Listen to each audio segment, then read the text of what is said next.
Here's an addition to prior videos I've shot where I've compared microphones on a guitar cabinet, and I've also explored using DI cab simulator devices.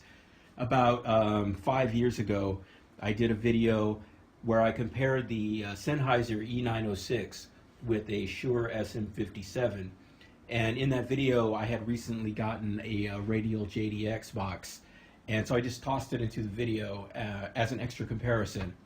What I didn't realize when I made that video was I was going to start relying almost exclusively on the Radial JDX box for shows.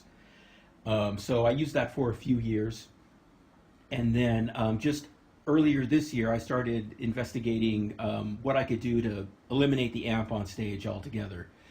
And I know I could get, an all-in-one unit, kind of an Axe Effects or similar device where I completely replace my entire rig, but I really like my pedal board, and so I looked at devices that I could add to the end of the pedal board to give me my amp.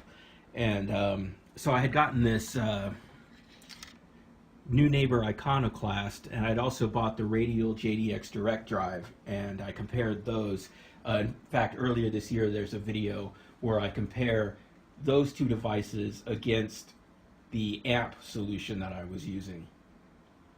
One thing I never explored, though, was the use of impulse responses for amp and cab simulation. There's a popular device out there by Two Notes called Torpedo Cab, and you use it in the same way that you would use the Iconoclast or the Radial JDX drive, but the technology behind it's different. So then, not too long ago, I ended up buying this BluBox by BluGuitar, and this does use impulse responses.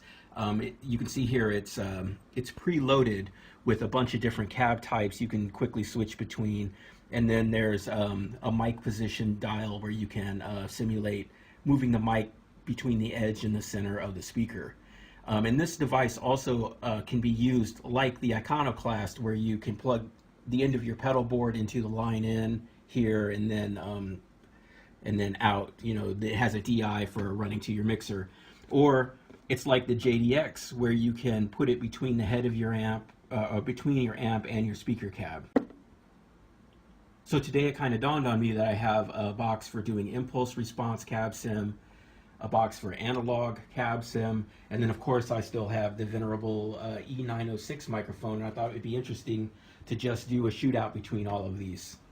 Each of these is being recorded simultaneously onto different tracks, and the only thing I'm going to add and mix down is a bit of a stereo spread.